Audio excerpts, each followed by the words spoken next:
A paz do Senhor, gente. Amém. Tudo bem com vocês? Graças a Deus. Queridos, nós temos a responsabilidade nessa manhã, e responsabilidade grande, de ministrarmos a aula de número 10, conforme já foi lido na nossa revista, texto áureo. E a verdade aplicada nos diz o seguinte: a família e a igreja são instituições divinas estabelecidas de acordo com o plano divino e para a glória de Deus.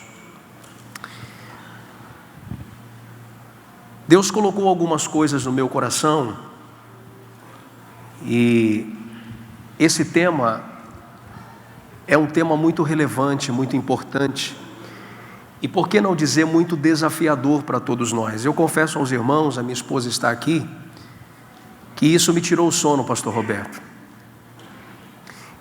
E nós comentávamos ali com a pastora Tereza, na hora que estava sendo citados os nomes das pessoas que clamam por oração, e parece que essa lista, a cada culto, a cada dia, ela tem crescido numa proporcionalidade muito grande. E essa é uma dura, mas é uma dura realidade que nós temos encontrado. E o quão essa lição é importante, ela vem de encontro aos nossos corações nesta manhã. E eu gostaria de ser muito sucinto aqui com vocês e refletir em algumas coisas que o Espírito Santo trouxe ao meu coração para nós conversarmos aqui nessa manhã. Interessante, pastor Carlos, que a primeira coisa a ser observado aqui, eu estava vendo, é que o tema da nossa lição não é a igreja e a família, mas é a família e a igreja. É importante a gente fazer essa ressalva, porque hoje nós vivemos um tempo em que nós estamos com as prioridades totalmente alteradas. Então é muito interessante nós frisarmos e colocarmos as coisas dentro da ordem que Deus mesmo estabeleceu. Não é a igreja e a família, é a família e a igreja. Amém, gente? Amém. Nós amamos a família. Nós amamos a família porque a família é o projeto inicial de Deus. E se tem uma coisa que nós precisamos aprender a amar, é amar tudo aquilo que Deus ama. Deus ama a família. Embora nós saibamos que a família tem sido vilipendiada, embora nós saibamos que a família tem sido cercada de todos os lados por tantas coisas que têm tentado suplantar, segregar a família, mas mesmo assim nós continuamos acreditando na família. Por quê?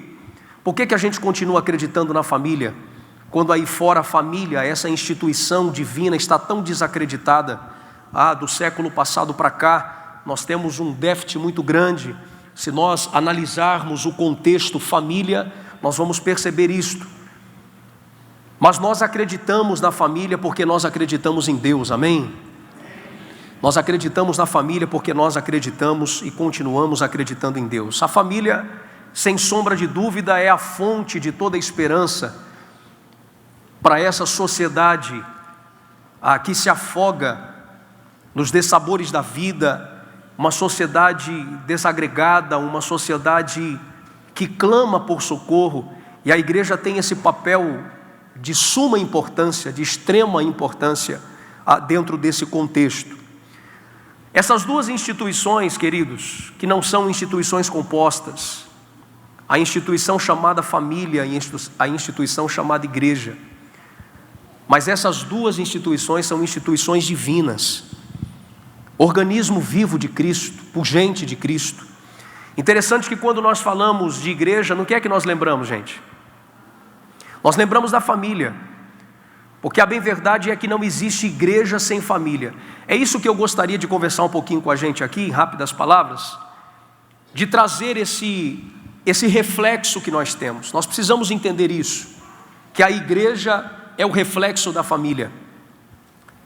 E é um pouco sobre isso que eu quero aqui conversar com vocês, nesta manhã. Todos nós sabemos que a expressão família, dentro de uma linguagem aí cotidiana, corriqueira, a família é a célula máter da sociedade. A família é a célula mãe da sociedade. É através da família que se desencadeia todo o processo, todo o desenvolvimento social, e todas as demais instituições, elas emanam da família, elas saem da família, de maneira que a família e a igreja, elas estão ligadas. A família e a igreja estão fundidas, estão amalgamadas entre si. Nós não temos como tirar a família da igreja, e nós não temos como tirar a igreja da família. A nossa revista vai dizer que a igreja é defensora da família, e a família, por sua vez, é a promotora da igreja local. A família exerce, conforme nós vimos em algumas lições passadas, forte influência no que diz respeito aos pensamentos das gerações futuras. Nós vimos um pouquinho disso nas lições passadas. A família é onde tudo começa. Diga comigo, a família é onde tudo começa. E a pergunta que eu quero deixar para nós aqui essa manhã é: qual o conceito de família que os teus filhos têm recebido no lar? Qual é o conceito de família que a nossa família tem recebido dentro da nossa casa? A igreja, repito, não sendo repetitivo, a igreja é o reflexo da família. E aí, pastora Cássia, o problema é que muitos de nós estamos em busca de uma igreja perfeita. Nós estamos em busca de uma igreja perfeita, queridos. E há alguns que dizem que se você encontrar uma igreja perfeita por aí, pelo amor de Deus, não entre nela não, porque senão ela vai deixar de ser perfeita. Nós não somos igreja perfeita, nós não temos uma igreja perfeita, porque nós não temos uma família perfeita. E é por isso que nós estamos reunidos aqui, porque a nossa imperfeição é abraçada pela graça de Jesus que está aqui nesta manhã sobre nós. E é isso que a gente precisa entender. Nós estamos em um lugar onde a graça de Jesus abraça a nossa imperfeição. E diante dessa graça, todos nós, eu e você, cada um de nós, somos todos iguais. Amém, gente? O que é a igreja? A igreja é o encontro coletivo de nossas individualidades. A igreja é o resultado da família. Eu sou a igreja, olhe para cá. Eu sou a igreja, mas a igreja não sou eu. A igreja não é representada no indivíduo. A igreja é representada, ou melhor, o indivíduo representa a igreja. Até porque a igreja, ela não é completa na sua individualidade. A igreja, ela só pode ser completa dentro desse contexto de harmonia, dentro desse contexto de koinonia. A igreja só pode ser completa na relação. É por isso que Deus não habita o indivíduo, Deus habita a relação. Deus não habita o indivíduo, Deus habita as relações. E é interessante que quando você faz uma análise da igreja do Novo Testamento, tudo que tem na igreja do Novo Testamento não tem nada a ver com individualismo, mas tem a ver com o coletivo, tem a ver com aquilo que abraça, com aquilo que harmoniza, com aquilo que traz para perto. Porque não existe igreja sem o outro. Nós precisamos entender uma coisa: eu me encontro com Jesus quando eu me encontro com o outro. O meu encontro com Jesus é a partir do meu encontro com o meu irmão. Quando eu me encontro com o meu irmão, eu me encontrei com Jesus.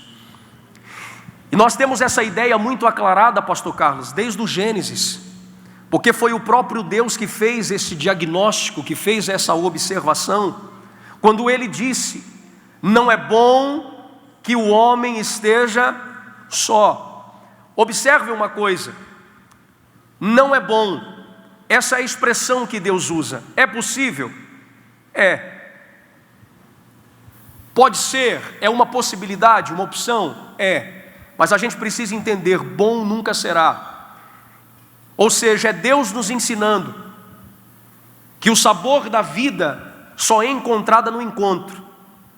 Eu só encontro sabor na vida quando eu encontro-me com o meu irmão, nos relacionamentos, nas relações saudáveis. A gente só encontra sabor na vida quando a gente se encontra com o outro. E aí a gente precisa entender algumas coisas, porque nós somos pessoas muito complicadas. Somos ou não somos, gente? Somos muito complicados, temos os nossos complexos, temos as nossas dificuldades, somos muitas vezes muito individual, muito egocêntricos, e nós precisamos começar a entender isso. E quando a gente começa a entender isso, a gente supera algumas coisas, a gente vai deixando algumas coisas para trás. Paulo, escrevendo a sua epístola aos Colossenses, capítulo 3, versículo 11, ele vai dizer assim: onde não há grego nem judeu, nem circuncisão, nem incircuncisão, nem bárbaro, nem cita, nem servo ou livre, mas Cristo é o quê? Tudo em todos. Então olha o que Paulo está dizendo: Cristo não é tudo em mim, Cristo é tudo em todos. Quando é que Cristo é tudo em todos? Quando a gente supera esse individualismo, quando a gente supera essas indiferenças, quando a gente supera esse mimimi, esse diz que me diz, que essas falácias muitas vezes desnecessárias, e a gente encontra-se com Jesus numa atmosfera, numa ambiência, num patamar mais elevado, onde Cristo é tudo em todos. Todos que superaram o individualismo, todos que superaram as suas próprias indiferenças. A gente precisa assentar uma coisa no coração: nós somos corpo e nunca membro. E a gente até canta, né? Somos um corpo bem ajustado, somos corpo e nunca membro. E a igreja é esse agente que propicia para todos nós essa relação saudável, esses encontros saudáveis. Agora observe uma coisa: não existe igreja saudável, não existe igreja relevante, não existe igreja atuante, sem que primeiro haja famílias redimidas, sem que haja famílias que levantem altares. E o Senhor falou muito forte ao meu coração sobre isso. Nós estamos em um tempo que nós precisamos começar a levantar altares, a refazer altares, altares dentro de casa. Levítico capítulo 6, versículo 13 vai dizer que o fogo arde onde? Não é no púlpito, o fogo não arde numa plataforma, o fogo arde no altar, e no altar o fogo não se apaga, o fogo continuamente, todo dia, ele vai estar queimando no altar. Por isso nós precisamos voltar o nosso olhar dentro, por isso nós precisamos arrumar a casa, por isso nós precisamos voltar a ser igreja. E quando eu digo voltar a ser igreja, não é voltar a ser igreja na igreja, é voltar a ser igreja como um braço, como uma extensão da igreja fora da igreja. Porque todos nós sabemos que etimologicamente a palavra igreja, ela é composta de dois radicais gregos, ek e eklésia, que é chamados para fora. E quando a gente estuda a palavra, quando você analisa a Bíblia como um todo, você vai perceber que a igreja não foi chamada para ser igreja apenas dentro da igreja. A igreja foi chamada para ser igreja, o palco principal de atuação da igreja não é dentro. O palco principal da igreja de atuação é fora. E cá para nós desenvolvemos muito bem o nosso papel de igreja dentro da igreja. Mas segundo Marcos 16:15, palavras do próprio Jesus, ele disse assim: ide por todo o mundo e pregai o evangelho a toda a criatura. Então a gente precisa entender que ser igreja não é ser igreja aqui apenas. Nós precisamos ser igreja fora da igreja. Há um mundo que agoniza, e a gente, quando olha para o cenário de crise do lado de fora, a gente entende que a única esperança dessa sociedade, queridos, está na igreja. Amém ou não amém? Amém. Ser igreja, quando eu digo ser igreja, é ser igreja todos os dias. Aliás, nós temos ouvido isso daqui repetidas vezes. Ser igreja na segunda, observe uma coisa: ser igreja todos os dias, a cada dia da semana. Nós dizemos assim: a igreja é a noiva de quem? De Jesus. A igreja é a noiva de Jesus, sim ou não? Então olha o que a igreja está dizendo. Se a igreja é a noiva de Jesus, eu estou divorciado dele 6 dias, e em um dia eu venho para cá tentar me apaixonar por ele. 6 dias divorciado dele, 6 dias em déficit em oração, 6 dias em baixa com a minha família, 6 dias sem compromisso, 6 dias levando a vida do jeito que dá, 6 dias fazendo aquilo que a gente acha que é certo e não fazer aquilo que é certo. E aí a gente vem para cá no domingo, em 1 hora e meia, 2 horas de culto, e nós queremos resgatar esse tempo que nós perdemos. É isso que nós estamos dizendo para Jesus. É isso que nós muitas vezes estamos fazendo com Jesus. E aí a gente precisa entender que a igreja não é lugar do crente apenas se encontrar com Deus. A igreja é o lugar do crente revelar o seu encontro com Deus. Paulo, escrevendo a sua epístola, sua primeira carta aos Coríntios, no capítulo 14, versículo 26, ele diz o seguinte: quando vocês se juntarem, quando vocês se reunirem, que um tenha salmo, o outro tenha doutrina, o outro tenha profecia, o outro tenha interpretação da profecia, o outro tenha línguas espirituais. Faça-se tudo para a edificação da igreja, para a edificação do corpo. Em outras palavras, Paulo estava dizendo: quando vocês se apresentarem, não se apresentem de mãos vazias. Nós subimos a esta casa nesta manhã com uma expectativa acerca dele, e eu quero dizer para você que ele tem uma expectativa ao meu e ao teu respeito nesta manhã também. O que você trouxe para oferecer para Jesus aqui?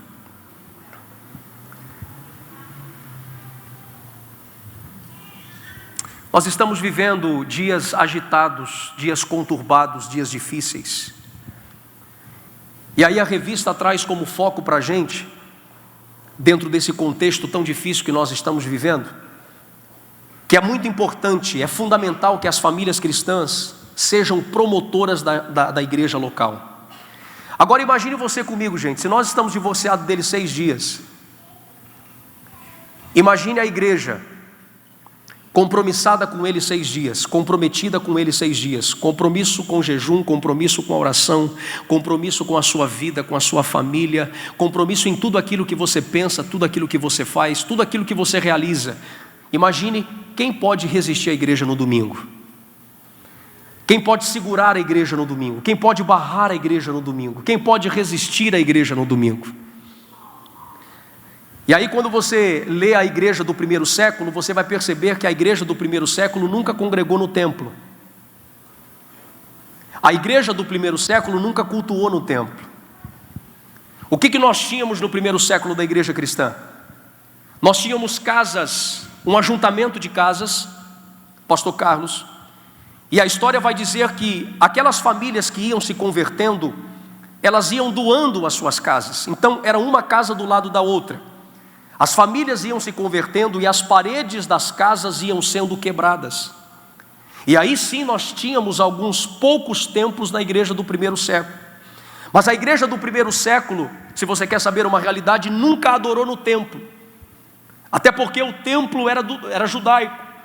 E tudo que a igreja fez, ou pouco que a igreja fez dentro do templo, ela fez no pórtico de Salomão. Ela fez no pátio exterior. Os irmãos sabem perfeitamente que há mais de 2000 anos atrás, um dos pontos, um dos lugares que se cultuavam era dentro das casas. São os grupos familiares que nós temos hoje, são os braços da igreja que nós temos hoje de suma importância. Por isso eu gostaria de frisar aqui que é muito importante que você, que talvez esteja entrando hoje pela primeira vez, saiba que a Catedral da Família tem esse braço forte para abençoar a tua casa, abençoar a tua família, que é um grupo familiar para edificar você, edificar a sua casa, edificar a sua família. Porque a gente lê templo e a gente acha que o templo era da igreja. Porque a gente é apaixonado pela instituição, nós somos muito institucionalizados, a gente gosta muito de tudo isso aqui. Eu não estou dizendo que a gente não deve gostar, mas a igreja não tinha como a palco de atuação o templo. Olha qual era a mentalidade da igreja no primeiro século, gente. Quando alguém perguntava assim: aonde está a igreja? Alguém apontava não para um ambiente, não para uma estrutura física. Alguém apontava para alguém apontava para uma pessoa e dizia: ali vai a igreja de Jesus. Essa era a mentalidade da igreja no primeiro século. Então os templos, nós não tínhamos templos no primeiro século. E aí nós precisamos entender uma coisa: os imperadores da época, certamente, o pastor Carlos, deixaram de dormir por muitas vezes, perderam o sono por muitas vezes, E aí você conhece a história tanto quanto eu dos imperadores. Nero, por exemplo, que incendiou Roma. E a história vai dizer que aquele truculento imperador, cruel imperador, levantava os cristãos, os crentes da época, em estacas, em postes, e deixavam-os incendiar para iluminar a cidade. Esse era o contexto da história, e depois colocava a culpa na igreja, e os cristãos queimavam incendiados como verdadeiros espetáculos. Mas é como disse um pensador chamado Tim Keller, né? Você não mata caras bacanas, você só mata ameaças. E certamente eles não viam Jesus como um cara bacana, mas como uma ameaça ao sistema caído, ao sistema político corrompido da época. O inimigo, ele vem tentando desarticular e desestruturar, desestabilizar a família. Cada um de nós que temos uma família aqui sentimos isso mais perto. Quando você lê a revista, você percebe que esses ataques do diabo, essas tentativas do inimigo contra a igreja, também repercute na família. Tanto a igreja quanto a família vem sendo alvo desses ataques, rotineiramente, cotidianamente. Pastor Josué Gonçalves, ele diz algo muito interessante. Ele diz que o diabo tem planos de destruição para a família, para 5, para 10 e para 15 anos. É aquela história que você conhece, água mole em pedra dura, vai batendo até que fura. O diabo é um psicólogo milenar, que vem estudando o homem desde o Gênesis, desde o Éden, desde a sua queda. E é por isso que a Bíblia vai dizer que Jesus é o segundo Adão, porque se o primeiro Adão, Adão, caiu, pecou, transgrediu no Éden, no jardim, e é interessante a gente frisar isso, porque o homem peca no jardim, no paraíso. Jesus vence a serpente no deserto através da palavra, do poder da palavra. O segundo Adão, que é Jesus Cristo, que está aqui nesta manhã, representado pela pessoa do Espírito Santo, veio para colocar as coisas que estavam em desordem, em ordem novamente, e nós fomos reajustados e comprados pelo sangue de Jesus, o sangue que verteu na cruz do Calvário, e é por isso que nós estamos aqui, levantando a bandeira da família, e vamos continuar fazendo isso até Jesus voltar para a glória de Deus. Amém ou não amém?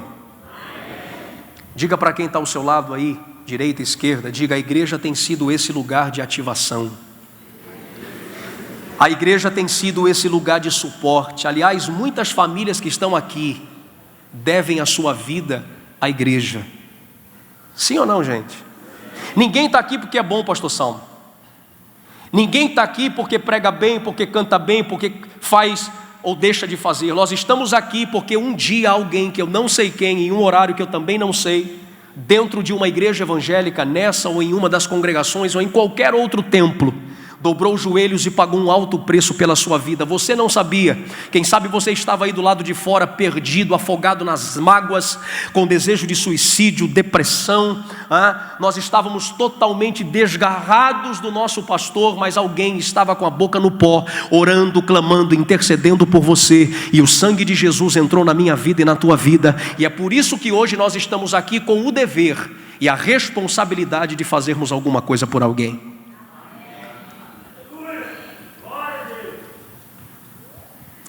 Só que o grande problema é que quando nós saímos daqui desse lugar de ativação, desse lugar de suporte,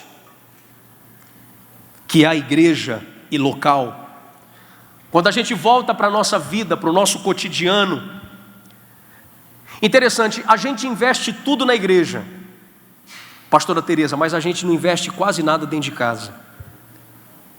E aí quando eu estava vendo isso aqui, eu estava lembrando do curso, pensando no curso Restauração da Alma, que foi uma bênção fazermos o curso. E aí o Espírito Santo falou comigo o seguinte: só está atrás de uma igreja perfeita quem tem uma família disfuncional.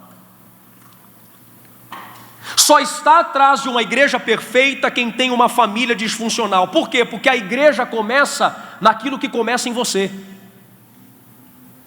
A igreja começa naquilo que começa em mim. Pastora Cássia, nós reclamamos da igreja muitas vezes.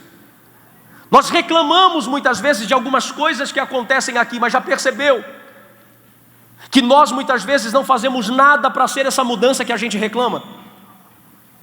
Nós não fazemos nada para ser essa ativação junto com a igreja local, para melhorarmos a ambiência da nossa casa. E eu vou falar uma verdade nesta manhã: nós temos responsabilizado a igreja pela nossa irresponsabilidade e omissão. Nós temos responsabilizado muitas vezes a igreja pela nossa irresponsabilidade e omissão. Porque há aqueles que pensam, pastor Carlos, que aquilo que acontece no seio familiar, está na revista, não afeta profundamente a igreja. Porque se a igreja, esse organismo vivo, essa instituição como projeto de Deus, caminha lado a lado para dar suporte à sua família, aquilo que acontece dentro da tua casa reflete sim no seio da igreja. E é por isso que nós não temos como desmembrar, tirar, separar a igreja da família e a família da igreja, porque elas estão unidas em busca do mesmo propósito. A família é a extensão da igreja, como a igreja é a extensão da família.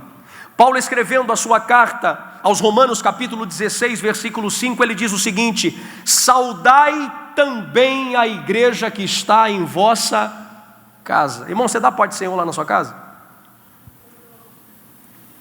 Você faz culto doméstico lá na sua casa? A tua casa é um lugar de altar?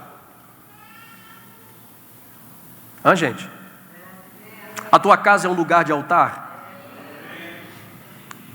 Porque quando a gente chega aqui, desculpa a minha liberdade, mas eu vou falar, quando a gente chega aqui, a gente quer um culto poderoso, um pastor poderoso, um pregador poderoso, que caia fogo do céu, como diz a música do Fernandinho, né? Mas não está caindo fogo nem dentro da sua casa. Hã? A Bíblia diz que a relação família e a igreja de Atos 2, conforme está na nossa revista, era tão forte essa relação, que era quase imperceptível perceber aonde uma começava e a outra terminava. E aí Moody vai dizer uma coisa muito interessante: quando você quiser saber se um homem é um verdadeiro homem de Deus, não pergunte ao pastor dele, pergunte à esposa dele, pergunte ao pastor dele, pergunte à esposa, ao esposo, aos filhos. Nós precisamos esta manhã, ouça-me isso por favor, nós precisamos esta manhã assumirmos a nossa responsabilidade, e essa responsabilidade precisa começar dentro da nossa casa. Eu estou falando isso porque eu e a minha esposa temos conversado muito sobre isso, e eu sei que dentro da nossa espiritualidade há momentos que nós estamos, parece que mais crente do que outros, não é verdade? Tem momentos que a gente ora mais, tem momentos que a gente jejua mais, tem momentos que a gente está mais dado ao devocional, a gente deseja mais. E nós estávamos conversando, eu e ela, eu disse: a gente precisa levantar um altar aqui dentro da nossa casa, porque a gente ora na igreja, mas pouco ora em casa.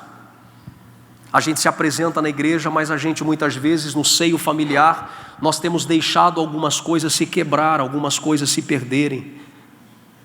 É assim ou não é? Ou será que é só lá na minha casa que acontece? Eu acho que na casa de todos nós, na maioria de nós é assim.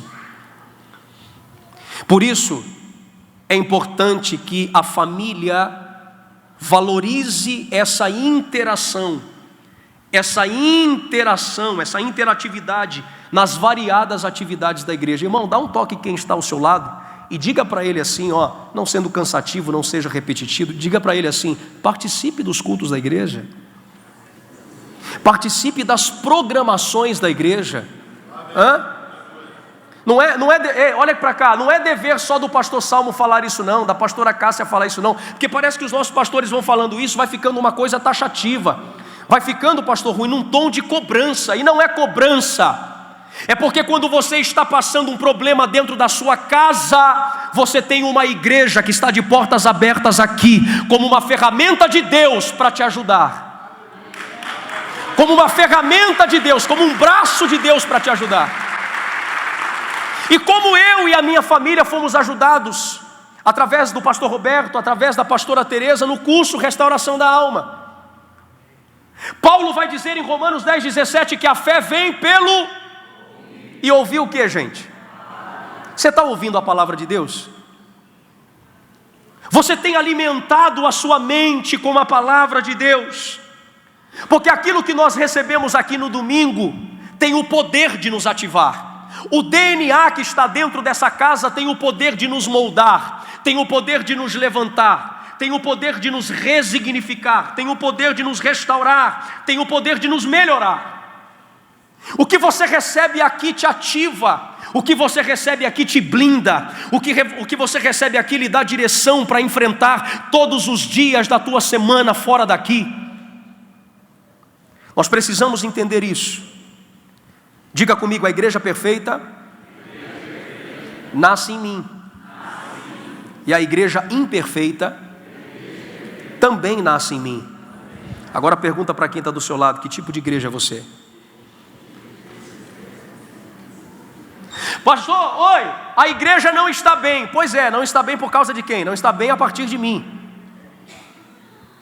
Não está bem a partir de você, mas a boa notícia esta manhã é que dentro desse encontro coletivo das nossas individualidades e imperfeições, a graça de Deus está dentro desse lugar dizendo: se não está bom, eu posso fazer com que nesta manhã fique bem para a glória de Jesus.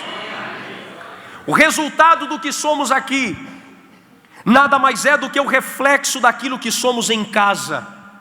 Porque acredite, gente, o que tem de gente reclamando de mudanças,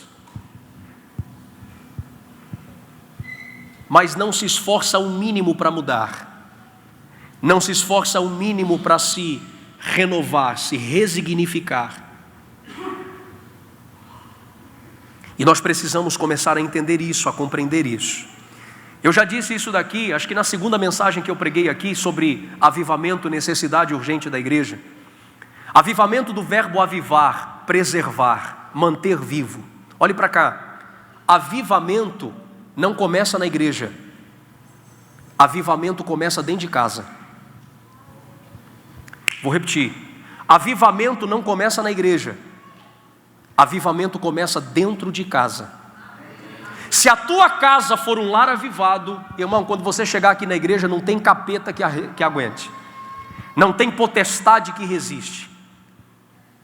Porque o culto não começa quando a gente chega aqui, quando o pastor pega o microfone, quando o pastor diz canta, né? Nós abrimos, não. O culto começa quando você está lá na sua casa, tomando banho, escolhendo a roupa que você vai colocar. Você já sai de casa nessa dimensão, nessa atmosfera. Você diz: alegrei-me quando me disseram vamos à casa do Senhor. E aí você vem dentro desse metabolismo espiritual, dizendo: eu vou chegar lá e eu vou oferecer o meu culto, eu vou doar o meu culto. Porque a gente vive essa relação pragmática com Deus. A gente vem para buscar, a gente vem para... Você quer ver uma coisa? Deixa eu só falar uma coisinha aqui que veio no meu coração agora. Ana, a pergunta que eu te faço é: quantos anos Ana orou por Samuel? Quantos anos? Diga comigo: 25. 24 anos, olhe para mim. 24 anos, Ana, uma vez por ano, lá em Siló, ela subia ao templo e oferecia o seu culto, pastora Cássia. E o culto de Ana era o culto como de muitos. Aqui não, mas em outros lugares que a gente vai por aí. Era um culto meio estranho. Sabe aquele culto que você já sabe o que vai cantar, o que já vai pregar, a oferta que vai dar? Era um culto meio xoxo. Aí Ana chegava diante do Senhor, pastor Carlos, e dizia assim: Deus, me dá um filho. Entrava ano, saía ano e Deus não dava o filho. E eu fiquei olhando para esse texto e fiquei pensando: gente, mas alguma coisa está errada. Como é que uma pessoa que anda na presença de Deus tanto tempo pede e não recebe, pastor Roberto? Aí eu fui entender, gente. É porque quando a gente não faz as coisas direito, a gente repete de ano, sim ou não? Sim ou não? Olha o culto de Ana: Deus me dá. Deus, eu quero. Deus, eu. Aí Deus está dizendo: bom, já que o culto que você diz que veio prestar para mim não é para mim, é para você, então resolva você o seu problema. Sabe por que muitas vezes a gente sai da igreja com essa sensação de que nós não fomos respondidos e tocados por Deus? Porque a gente vem aqui não é para prestar um culto para Ele. As coisas estão acontecendo não é dentro de uma conversão, de uma convergência maior que é Ele. E aí nós não temos que mudar a oração, gente. Nós não temos que mudar a nossa oração, nós temos que mudar o nosso coração. Nós temos que mudar a nossa motivação que tem nos levado a buscar a Deus. E eu pergunto para nós aqui essa manhã, qual é a motivação que lhe trouxe aqui? O que motiva o teu coração a estar na casa de Deus? Para isso é imprescindível que os nossos corações sejam movidos nessa direção. Amém, gente? Eu já começo a encerrar dizendo, olha aqui para mim, muitos dos problemas que nós criamos dentro da igreja são problemas que nós não oferecemos soluções dentro de casa. Posso dizer de novo? Muitos dos problemas que nós criamos na igreja são problemas que nós não oferecemos soluções dentro de casa. Isso me confrontou demais, pastor Salmo. Porque se eu estou oferecendo soluções para dentro da minha casa, qual é o resultado? É chegar aqui e oferecer soluções também para a igreja. Você resolve, você é um resolvedor de problema? Dr. Mike Murdock tem uma frase muito interessante, ele diz assim: quer viver milagres? Aprenda a resolver problemas. Tem gente que quer milagre, mas não quer passar pelo processo dos problemas. E os problemas fazem parte da nossa vida. Quem tem pelo menos um problema aqui, levante a mão.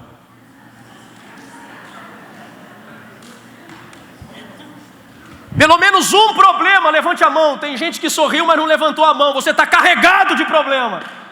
É por isso que você está aqui nessa manhã. Amém ou não amém?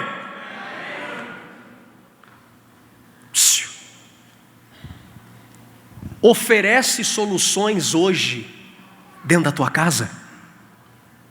Eu achei que eu ouvi um amém, mas tudo bem, vou falar de novo. Oferece soluções palpáveis, concretas hoje dentro da tua casa. Chega lá, coloca a tua casa de pé, reúne a tua família, levante o altar e Deus vai descer naquele lugar e vai restaurar a tua casa para a glória de Deus.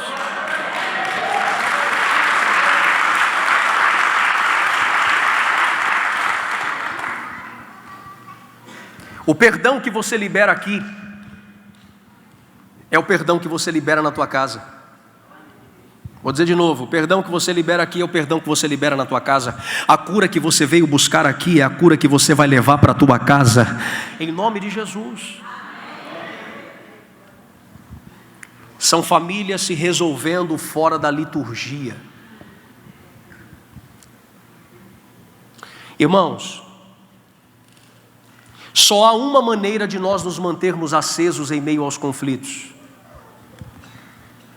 Em meio a essa avalanche, essa variedade de ideologias que nós temos aí, tentando dinamitar, tentando sucatear, diminuir, reduzir os princípios bíblicos da palavra. Só existe uma maneira, pergunte qual? Nos responsabilizando cotidianamente, assumindo a nossa responsabilidade. Eu vou dizer, tem gente que está aqui que precisa voltar a ser aquilo que você foi um dia, voltar ao primeiro amor. Tem uma canção linda do Carlinhos Félix que diz isso, né? Eu quero voltar ao primeiro amor. Gente que precisa se comprometer de novo, se compromissar de novo com a tua igreja. Eu falei para minha esposa esses dias, vou abrir meu coração aqui. Eu congreguei alguns anos em Campinas, pastor Carlos, pastor Salmo, inclusive na época do pastor Alain Brizotti. E o meu pai que está ali já tem 10 anos, pai, de catedral. 10 anos de catedral da família. E o meu pai sempre foi um defensor para que nós viéssemos para cá, um conselheiro para que nós viéssemos para cá há muito tempo atrás. Mas de um tempo para cá, pastora Cássia, eu não sei se o povo vai dar glória a Deus, eu não sei, mas eu vou falar. De um tempo para cá, pastora Teresa, Deus colocou um amor tão grande no meu coração por essa igreja. Esse amém aí só foi porque eu falei. Eu vou falar de novo, quem sabe sai um negócio, né, do coração. Deus colocou um amor tão caliente no meu coração por essa igreja, irmão. Você acredita que esses dias eu fui dormir pensando na igreja e acordando na igreja? A dormir pensando na igreja e acordei pensando na igreja. no sentido do que a gente pode fazer para ser uma ferramenta de ativação junto com a igreja. Deixa eu dizer uma coisa para nós, o Espírito Santo está me incomodando para dizer isso aqui. Jesus precisa de mim e de você. Parece forte isso aqui, né? Jesus não precisa de ninguém. Precisa sim, porque o negócio de Deus é com gente. Jesus precisa de nós, mas os teus pastores também precisam. A liderança desse lugar também precisa. A igreja local precisa. Imagine você o que nós poderíamos fazer. Já temos feito, mas imagine o que nós poderíamos fazer, pastor Salmo, se a gente der as mãos, se a gente se ajustar, se a gente dizer assim: eu estou aqui, Senhor, conta comigo. Não é para fazer o que eu quero, é para fazer aquilo que o Senhor quer. Imagine. E aí a gente precisa entender que isso só será possível a partir da nossa casa. Eu quero finalizar aqui com um texto que você conhece muito bem, que está lá em Lucas capítulo 15, versículo 8, que fala-nos sobre a parábola, 3 coisas que foram perdidas e simultaneamente foram encontradas. Aquilo que era para ter acabado em derrota, em tristeza, em morte, acabou em celebração, em vitória. A mulher tinha 10 dracmas, perde uma. E é interessante que eu estava pensando nesse texto esses dias, pastor Carlos. Aonde essa mulher perdeu a dracma? Onde essa mulher perdeu a dracma? Tá, ela perdeu dentro de... Olha aqui para mim, você já ouviu esse texto tantas e tantas vezes, ok. A gente diz que é uma perda, porque aquilo que ela está procurando, ela não está com perda. Mas aonde ela perdeu? Então, se ela perde dentro de casa, não é uma perda. É uma perda porque ela não encontra o que ela está buscando. Mas ao mesmo tempo não é uma perda, porque aquilo que ela perdeu onde? Dentro de casa.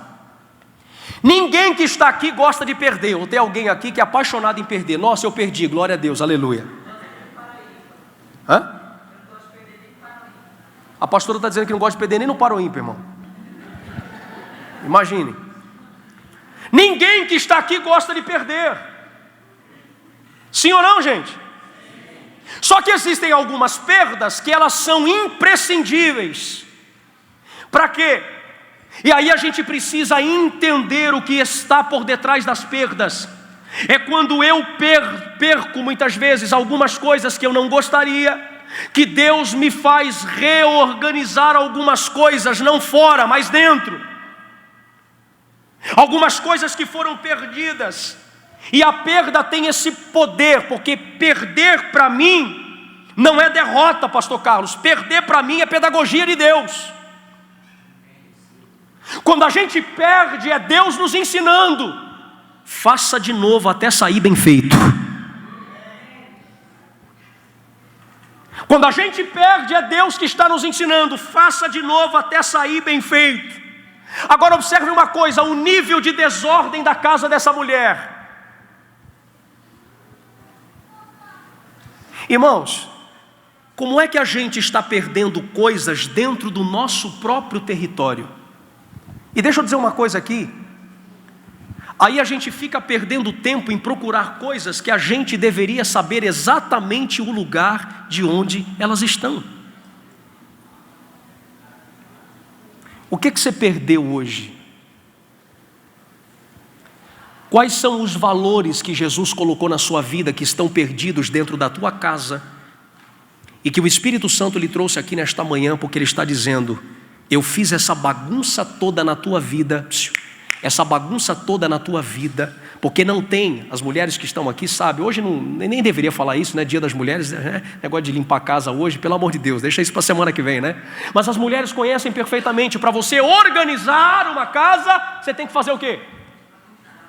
Ninguém organiza sem bagunça. Então diga para quem está do seu lado: existem algumas bagunças que é o Espírito Santo que está produzindo na tua vida, para colocar a tua casa em ordem, a tua casa de pé. Amém ou não amém?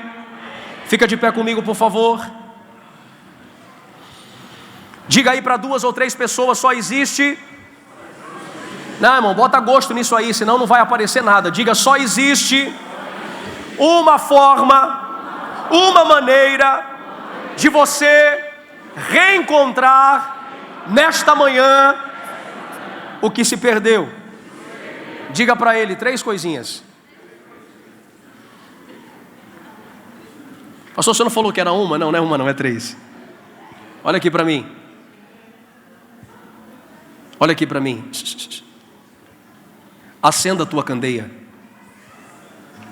Não, eu que estou falando para você. Acenda a tua candeia.